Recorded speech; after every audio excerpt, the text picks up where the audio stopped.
Chapter 15, The Unbreakable Wall. Snow was swirling against the icy windows once more. Christmas was approaching fast.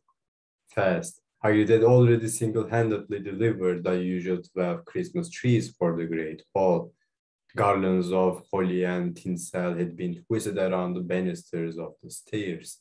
Everlasting candles glowed from inside the helmets of suits of armor, and great bunches of mistletoe had been hung at intervals along the corridors.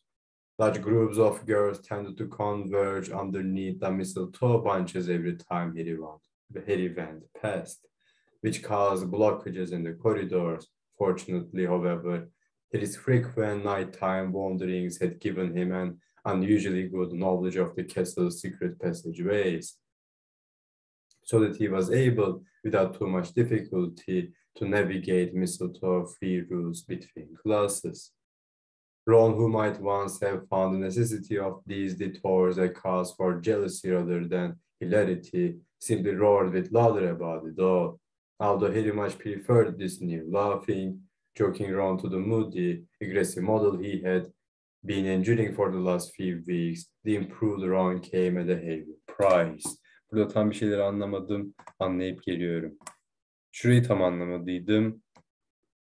Ama şimdi anlıyorum çünkü şeymiş, Harry'nin bu böyle yön değiştirmeyi, bütün kızlar böyle Harry istiyor falan, kıskanıyormuş falan ama artık kıskanmıyor çünkü artık kendisinin sevgisi var.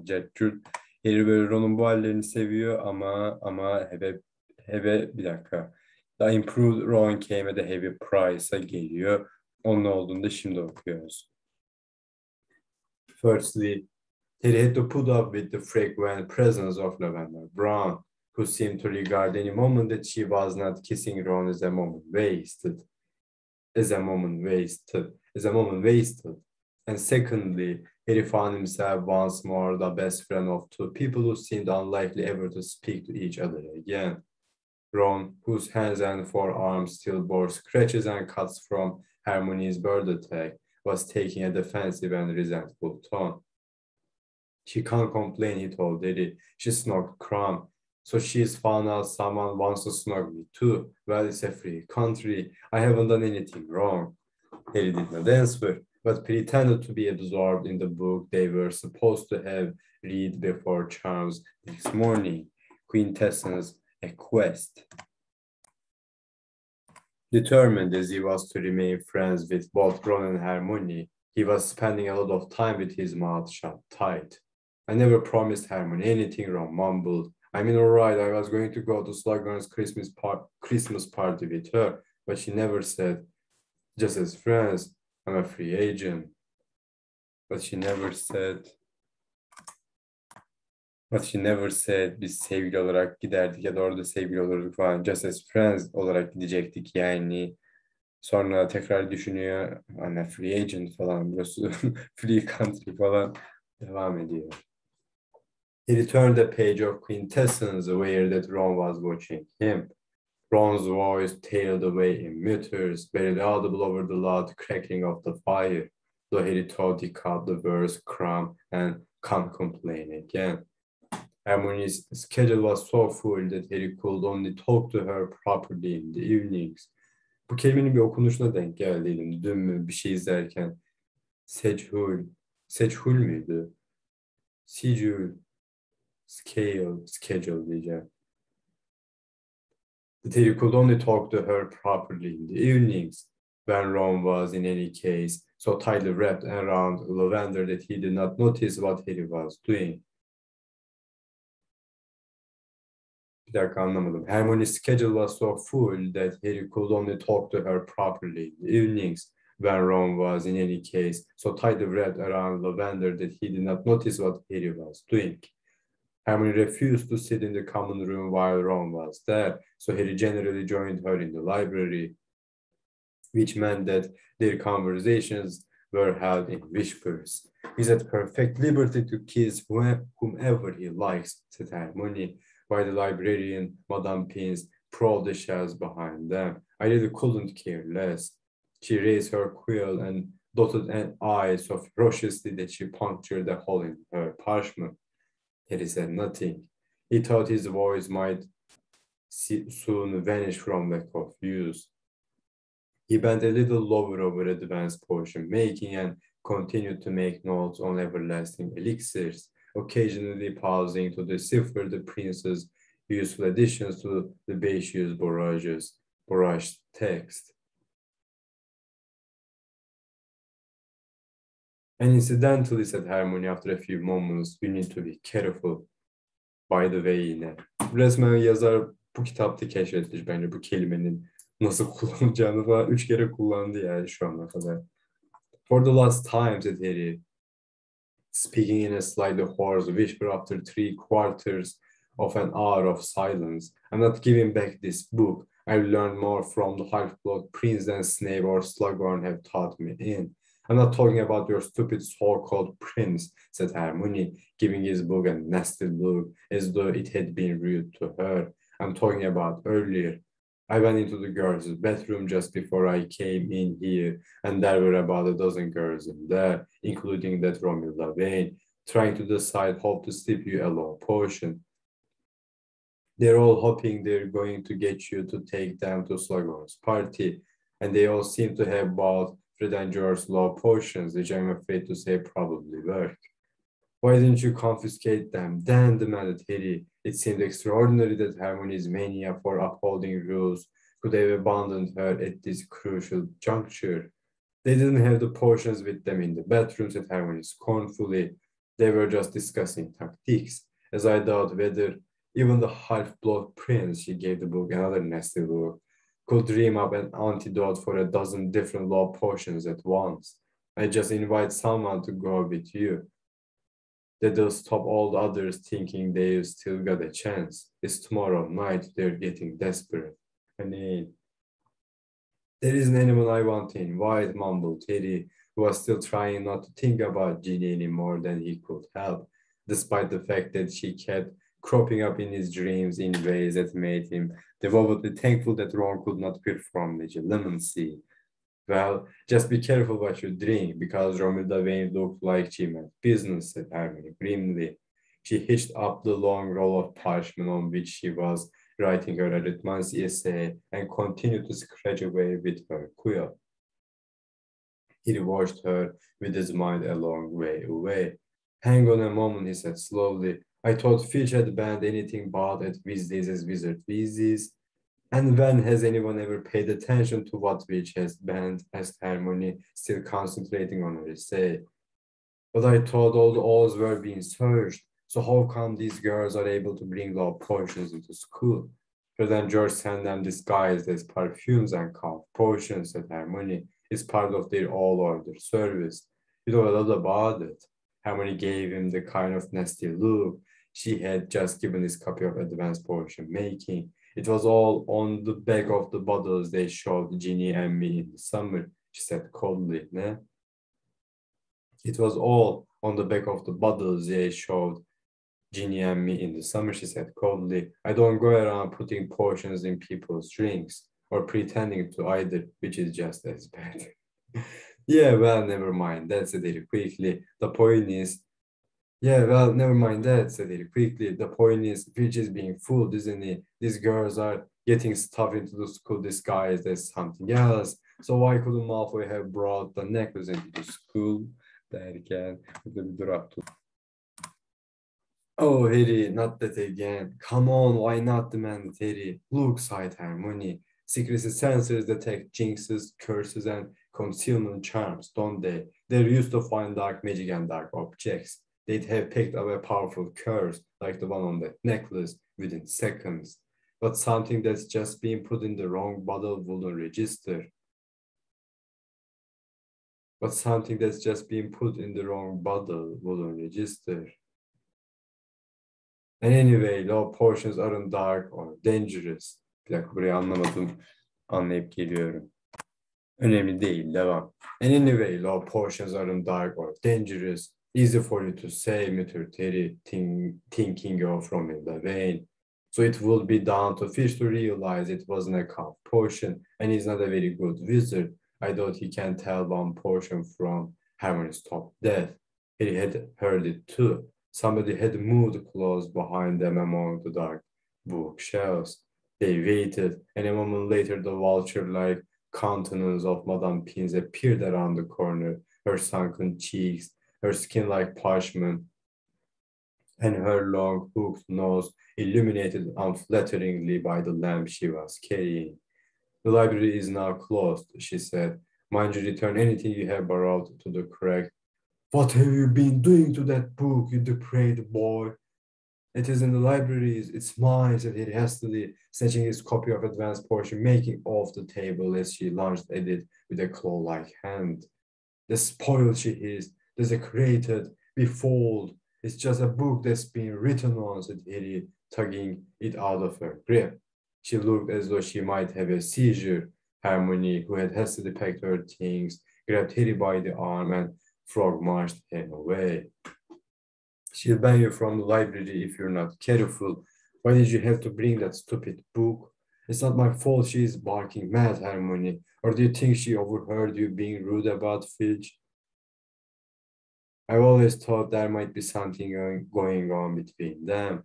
Oh, haha, enjoying the fact that they could speak normally again. Bu normal bir gülücük hahası ya, ama bir şekilde böyle ha ayrı görünce falan böyle bir şey oluyor. Hani insanlar böyle WhatsApp'ta falan böyle yapmıyorlar ya. Öyle böyle değişime gidiyor. J.K. Rowling'in başarısız olduğu belki de düşünce vermelerinden nadir olan birisi bu yani. Gerçi belki zamandan başarılıymıştır. Şu an kaç? 2004 falan büyük ihtimal bu kitabın çıktığı tarih. Yani ben şey hatırlıyorum. 2008-2009'da falan mıydı? Yok, daha fazla. 2011 falan. Böyle sesli harfleri yazmadan yazıyordum yazacağım şeyleri falan. O ara hahalar böyleymiştir yani herhalde. Random falan yoktu lan zaman, o değil. Şimdi random atıyoruz falan ya. Ne ilginç ya. Zaman ne hızlı değişiyor. Ben şey hatırlıyorum. Bir arkadaşımla beraber böyle mesaj sayılarımızı kıyaslıyorduk falan. O arkadaşınki 10.000'e falan çıktıydı bir ara. Benimki daha 8.000'de falandı böyle. O kazanmış oluyordu falan. O benden daha fazla mesaj açtığı için falan. Şu an beynimin ağlayası geliyor şu an. Böyle şeyleri yaşadığımı düşününce. Öyle. Diyecek bir şey var mıdır? Bir durdurayım. Devam. Enjoying the fact that they could speak normally again, they made their way along the deserted, lamplit corridors back to the common room, arguing about whether or not Filch and Madame Pince were secretly in love with each other. Baubles, said Harry to the fat lady. Baubles. Baubles. This being the new festive password. Same to you, said the fat lady with a roguish grin. And she swung forward to admit them. Hi, Harry, said Romeo the vain, the moment he had climbed through the portrait hall. Fancy a chilly water? Harmony gave him a, what did I tell you, look over her shoulder. No, thanks, said Harry quickly. I don't like it much. I'll take this anyway, said Romilla, thrusting a box into his hand. Chocolate cauldrons, they've got fire whiskey in them. My grand sent them to me, but I don't like them. Oh, right, thanks a lot, said Harry, who could not think what else to say. I'm just going over here with... He hurried off behind Harmony. I'm just going over here with... He hurried off behind Harmony, his voice tailing away feebly. Told you, said Harmony, succinctly böyle okunuyordu bu kelime sanki. Sooner you ask someone, sooner they'll all leave you alone and you can... But her face suddenly turned blank. She had just spotted Ron and Lavender, who were entwined in the same armchair. Well, good night, Harry, said Harmony, though it was only 7 o'clock in the evening, and she left for the girls' dormitory without another word. Harry went to bed, comforting himself that there was only one more day of lessons to struggle through, plus Slughorn's party, after which he and Ron would depart together for the borough. It now seemed impossible that Ron and Harmony would make up with each other before the holidays began. but perhaps somehow the break would give them time to calm down. The break would give them time to calm down, think better of their behavior. Bayağı üzülüyor böyle. Üçlünün bozulmuş olmasına falan. Buralarda üzücü of course. But his hopes were not high, and they sank still lower after enduring a transfiguration lesson with them both next day. They had just embarked upon the immensely difficult topic of human transfiguration, working in front of mirrors. They were supposed to be changing the color of their own eyebrows. Hermione laughed unkindly at Ron's disastrous first attempt, during which he somehow managed to give himself a spectacular handlebar mustache. Ron retaliated by doing a cruel but accurate impression of Hermione, jumping up and down in her seat every time Professor McGonagall asked a question, which Lavender and Parvati found deeply amusing and which reduced Hermione to the verge of tears again. She raced out of the classroom on the bell, leaving half her things behind. Harry, deciding that her need was greater than Ron's just now, scooped up her remaining possessions and followed her. He finally tracked her down as she emerged from a girl's bedroom on the floor below. She was accompanied by Luna Lovegood, who was patting her vaguely on the back. "Oh, hello, Harry," said Luna. "Did you know one of your eyebrows is bright yellow?" "Hi, Luna. Hermione, you left your stuff." He held out her books. "Oh, yes," said Hermione in a choked voice, taking her things and turning away quickly to hide the fact that she was wiping her eyes on her pencil case. "Thank you, Harry. Well, I'd better get going." And she hurried off, without giving Harry any time to offer words of comfort, though admittedly he could not think of any. "She's a bit upset," said Luna. "I thought at first it was Morning Myrtle in there, but it turned out to be Hermione. She said something about that Ron Weasley." "Yeah, they had a row," said Harry. "He says very funny things sometimes, doesn't he?" said Luna, as they set off down the corridor together. "But he can be a bit unkind. I noticed that last year." "I suppose," said Harry. Luna was demonstrating her usual knack of speaking uncomfortable truths. He had never met anyone quite like her. "So have you had a good term?" "Oh, it's been all right," said Luna. "A bit lonely without the DA. Ginny's been nice, though. She stopped two boys in our transfiguration class calling me loony the other day. Oh, would you like to come to Slughorn's party with me tonight?" The words were out of Harry's mouth before he could stop them. He heard himself say them as though it were a stranger speaking. Luna turned her protuberant eyes upon him in surprise. "Slughorn's party with you?" Ya, ya. Çok iyi ya. "Slughorn's party with you?" "Yes, it is. We're supposed to bring guests. So I thought you might like. I mean, he was keen to make his intentions perfectly clear. I mean, just as friends, you know. But if you don't want to," he was already half hoping that she didn't want to. "Oh no, I'd love to go with you as friends," said Luna. Bu cümle beni bozdu şu an biraz. He was already half hoping that she didn't want to. Burada bir durayım, bir düşüneyim, bir şey diyeceğim varsa diyeyim. Devam. "Oh no, I'd love to go with you as friends," said Luna, beaming as he had never seen her beam before. "Nobody's ever asked me to a party before. As a friend. Is that why you dyed your eyebrow for the party? Should I do mine too?" "No," said Harry firmly. "That was a mistake. I get Hermione to put it right for me. So I meet you in the entrance hall at 8 o'clock then." "Aha!" screamed a voice from overhead, and both of them jumped, unnoticed by either of them. They had just passed right underneath Peeves, canım benim, who was hanging upside down from a chandelier and grinning maliciously at them. "Putty asked Looney to go to the party. Putty lures Looney. Putty lures Looney." And he zoomed away, cackling and shrieking. "Putty loves Looney." "Nice to keep these things private," said Harry. And sure enough, in no time at all, the whole school seemed to know that Harry Potter was taking Luna Lovegood to Slughorn's party. Nice to keep these things private. You could have taken anyone, said Ron in disbelief over dinner. Anyone, and you chose Looney Lovegood? Don't call her that, Ron, snapped Ginny, pausing behind Harry on her way to join friends. I'm really glad you're taking her, Harry. She's so excited. And she moved on down the table to sit with Dean. He tried to feel pleased that Ginny was glad he was taking Luna to the party, but could not quite manage it. A long way along the table, Hermione was sitting alone, playing with her stew.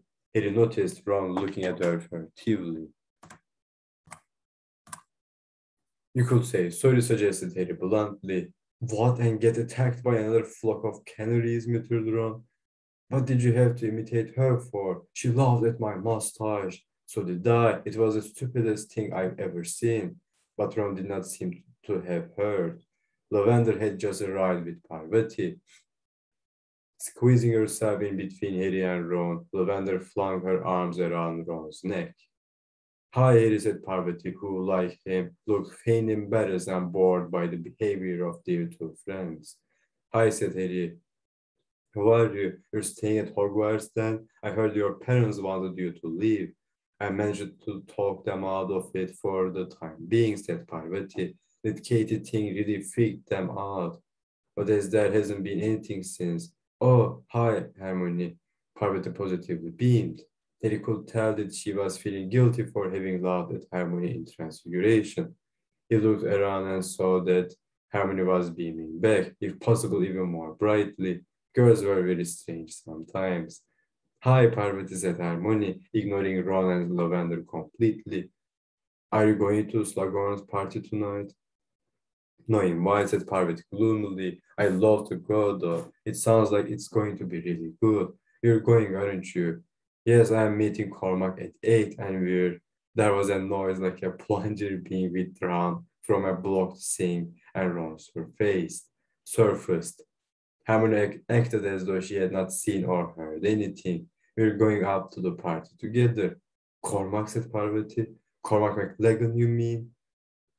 That's right, said Hermione sweetly. The one who almost, she put a great deal of emphasis on the word, became Gryffindor keeper.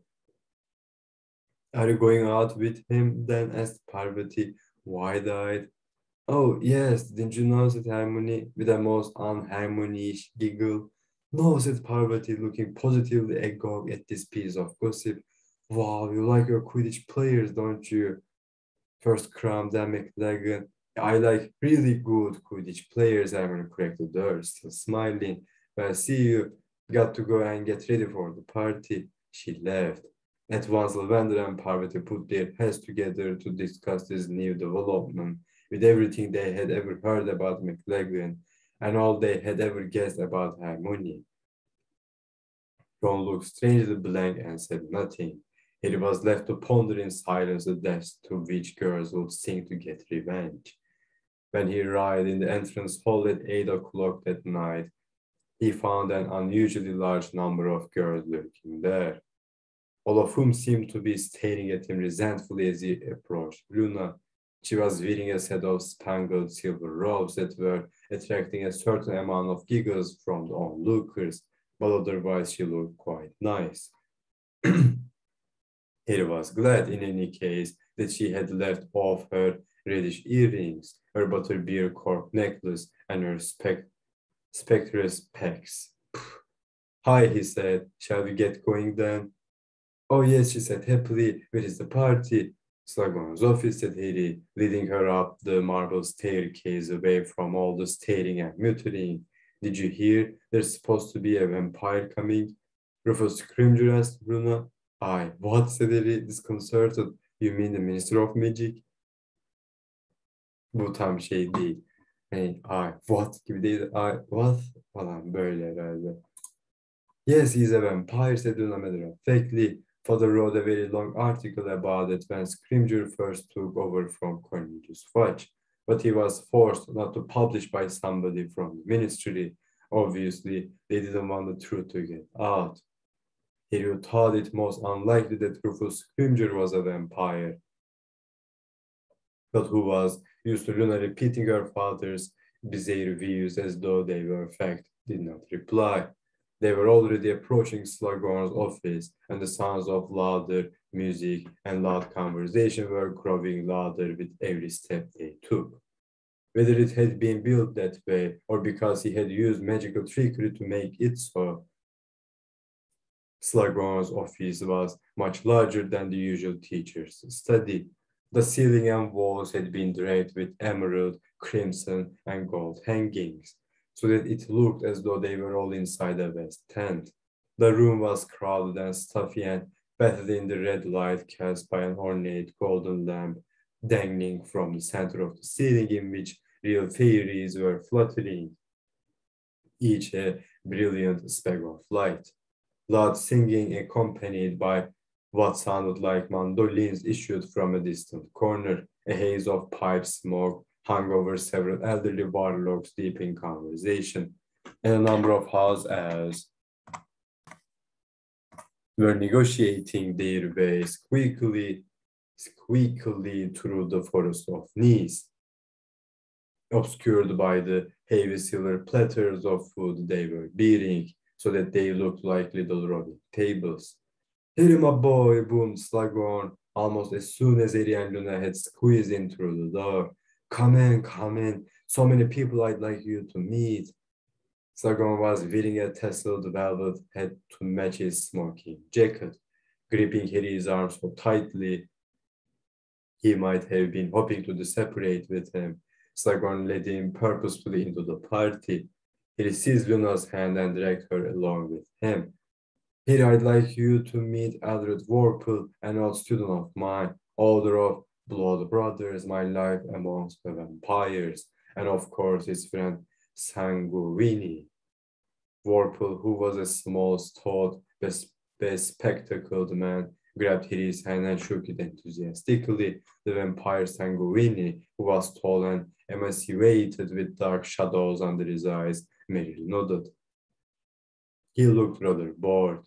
A gaggle of girls was standing close to him, looking curious and excited.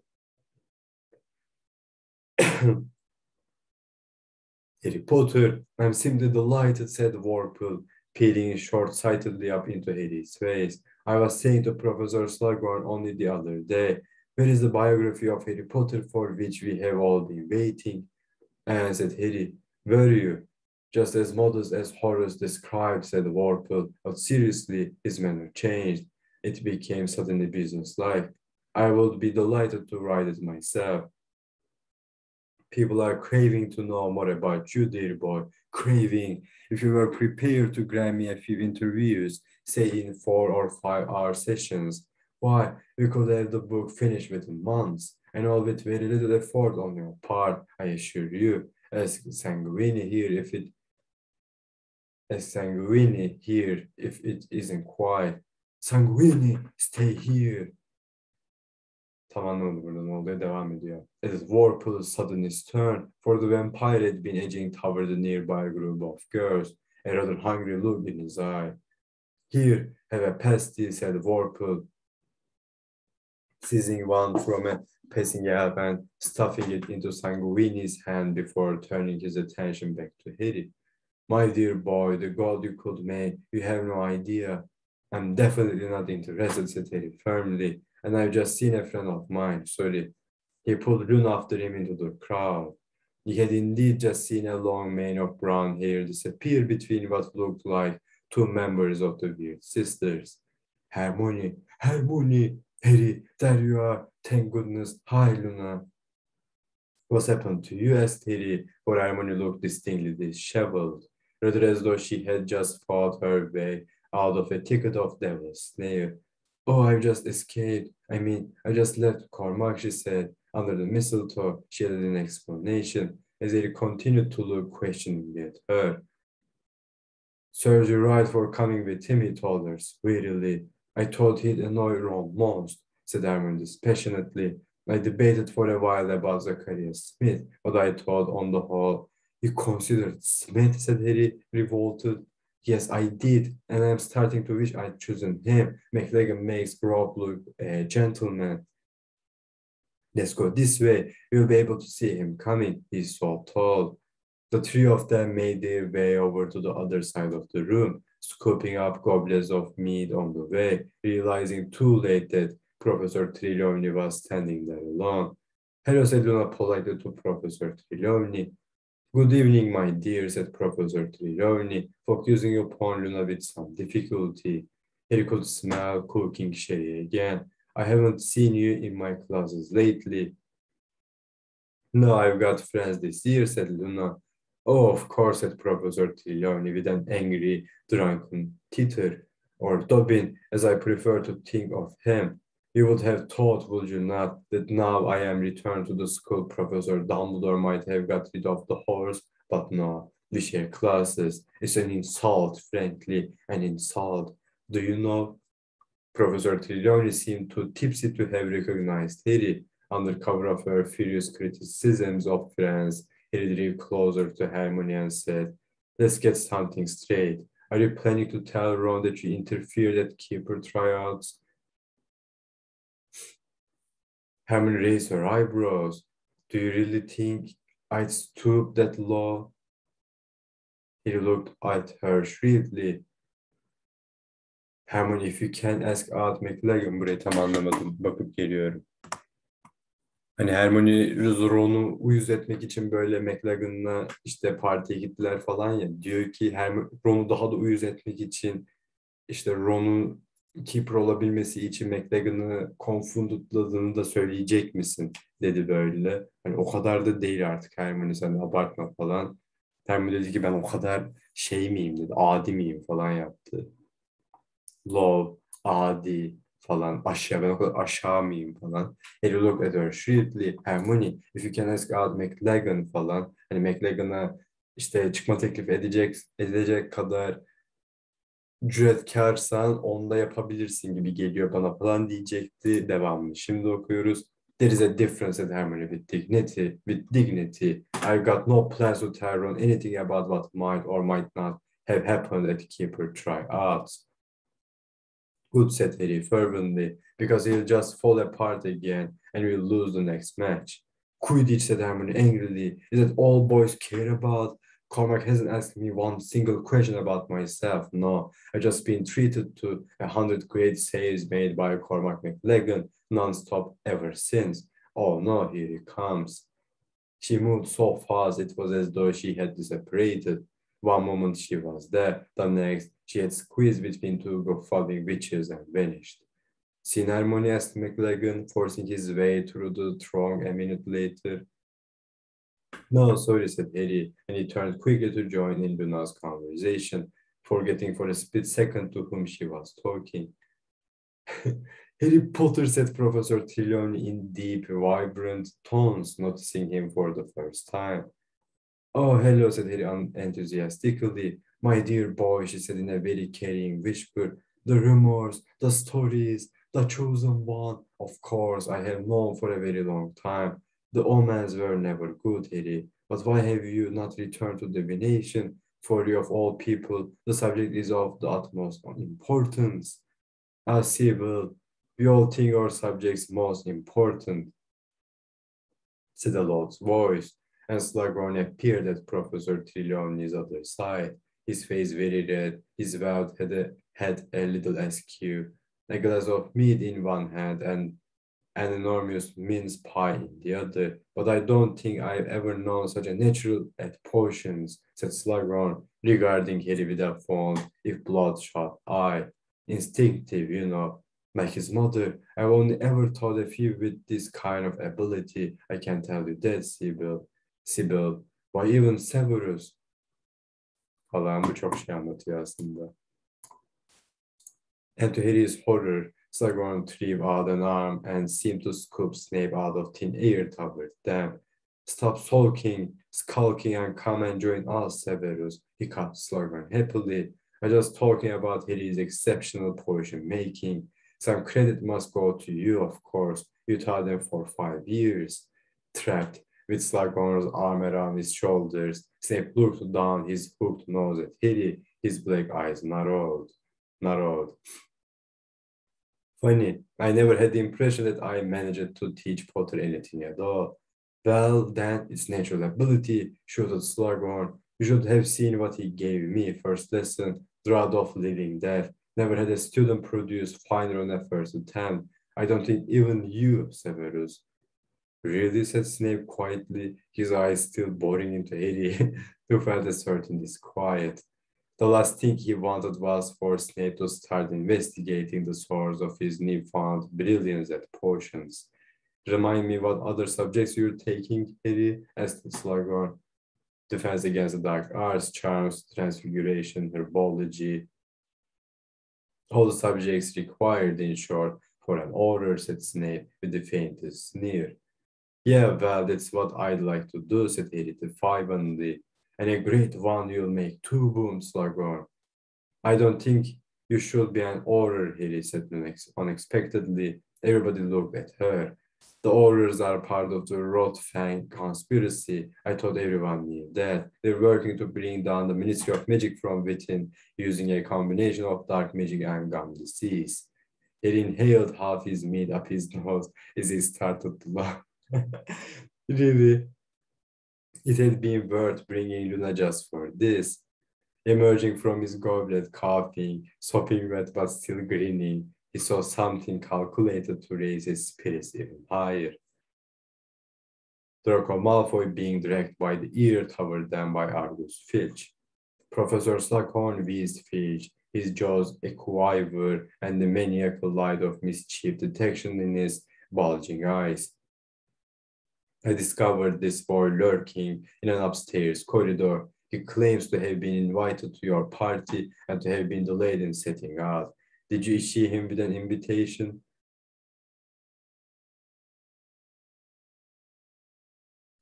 Malfoy pulled himself free of Filch's grip, looking furious. Right, I wasn't invited, he said angrily. I was trying to gate Crash. Happy? Are you happy now, you crazy fuck falan gibi. No, I'm not, said Filch, a statement at complete odds with the glee on his face. You're in trouble, you are. Didn't the headmaster say that nighttime prowling's out unless you got permission? Didn't he, eh? That's all right, Argus, that's all right, said Slughorn, waving a hand. It's Christmas, and it's not a crime to want to come to a party. Just this once, we'll forget any punishment. You may stay, Draco. Filch's expression of outraged disappointment was perfectly predictable. But why, Harry wondered, watching him, did Malfoy look almost equally unhappy? And why was Snape looking at Malfoy as though both angry and, was it possible, a little afraid? But almost before Harry had registered what he had seen, Filch had turned and shuffled away, muttering under his breath. Malfoy had composed his face into a smile and was thanking Slughorn for his generosity, as Snape's face was smoothly inscrutable again. It's nothing, said Slughorn, waving away Malfoy's thanks. I didn't know your grandfather after all. He always spoke very highly of you, sir, said Malfoy quickly, said you were the best potion maker he'd ever known. He stared at Malfoy. It was not the sucking up that intrigued him. He had watched Malfoy do that to Snape for a long time. It was the fact that Malfoy did, after all, look a little ill. This was the first time he had seen Malfoy close up for ages. He now saw that Malfoy had dark shadows under his eyes and a distinctly grayish tinge to his skin. I'd like a word with you, Draco, said Snape suddenly. Oh, no, Severus, said Slughorn, hiccuping again. It's Christmas, don't be too hard. I am his head of house, and I shall decide how hard or otherwise to be, said Snape curtly. Follow me, Draco. They left, Snape leading the way, Malfoy looking resentful. He stood there for a moment, irresolute, then said, I'll be back in a bit, Luna, bathroom. All right, she said cheerfully, and he thought he heard her as he hurried off into the crowd, resumed the subject of the Rotfang conspiracy with Professor Trelawney, who seemed sincerely interested. It was easy once out of the party to pull his invisibility cloak out of his pocket and throw it over himself, for the corridor was quite deserted. What was more difficult was finding Snape and Malfoy. He ran down the corridor, the noise of his feet masked by the music and loud talk still issuing from Slughorn's office behind them. Perhaps Snape had taken Malfoy to his office in the dungeons. Or perhaps he was escorting him back to the Slytherin common room. He pressed his ear against door after door as he dashed down the corridor until, with a great jolt of excitement, he crashed down to the keyhole of the last classroom in the corridor and heard voices. Cannot afford mistakes, Draco, because if you are expelled, I didn't have anything to do with it, all right? I hope you're telling the truth, because it was both clumsy and foolish. Already you are suspected of having a hand in it. Who suspects me, said Malfoy angrily. For the last time, I didn't do it, okay? That bell girl must have had an enemy no one knows about. Don't look at me like that. I know what you're doing. I'm not stupid, but it won't work. I can't stop you. There was a pause, and then Snape said quietly, Aunt Bellatrix has been teaching you occlumency, I see. What toes are you trying to conceal from your master, Draco? I'm not trying to conceal anything from him. I just don't want you butting in. Şu an bu kanıta Voldemort olduğunu. He pressed his ear still more closely against the keyhole. What had happened to make Malfoy speak to Snape like this? Snape, toward whom he had always shown respect, even liking. So that is why you have been avoiding me this term. You have feared my interference. You realize that had anybody else failed to come to my office when I had told them repeatedly to be there, Draco. So put me in detention. Report me to Dumbledore, jeered Malfoy. There was another pause. Then Snape said, you know perfectly well that I do not wish to do either of those things. You'd better stop telling me to come to your office then. Listen to me, said Snape, his voice so low now that he had to push his ear very hard against the keyhole to hear. I'm trying to help you. I swore to your mother I would protect you. I made unbreakable vow, Draco. Looks like you'll have to break it then, because I don't need your protection. It's my job. He gave it to me and I'm doing it. I got a plan and it's going to work. It's just taking a bit longer than I thought it would. What is your plan? It's none of your business. If you tell me what you're trying to do, I can assist you. I've got all the assistance I need, thanks. I'm not alone. You are certainly alone tonight. Which was foolish in the extreme, wandering the corridors without lookouts or backup. These are elementary mistakes. I would have had Crabbe and Goyle with me if you hadn't put them in detention. Keep your voice down, spat Snape, for Malfoy's voice had risen excitedly. If your friends Crabbe and Goyle intend to pass their defense against the dark arts all this time around, they will need to work a little harder than they are doing at present. What does it matter, said Malfoy. Defense against the dark arts is all just a joke, isn't it? An act. Like any of us need protection against the dark arts. It is an act that is crucial to success, Draco, said Snape. Where do you think I would have been all these years if I had not known how to act? Now listen to me. You're being incautious, wandering around at night, getting yourself caught, and if you're placing your reliance in assistants like Crabbe and Goyle, they're not the only ones. I got other people on my side, better people. Then why not confide in me? And I know what you're up to. You want to steal my glory. There was another pause. Then Snape said coldly, you're speaking like a child. I quite understand that your father's capture and imprisonment has upset you, but he had barely a second's warning. He heard Malfoy's footsteps on the other side of the door and flung himself out of the way just as it burst open. Malfoy was striding away down the corridor, past the open door of Slughorn's office, around a distant corner and out of sight. Hardly daring to breathe, he remained crouched down as Snape emerged slowly from the classroom. His expression unfathomable, he returned to the party. He remained on the floor, hidden beneath the cloak, his mind racing.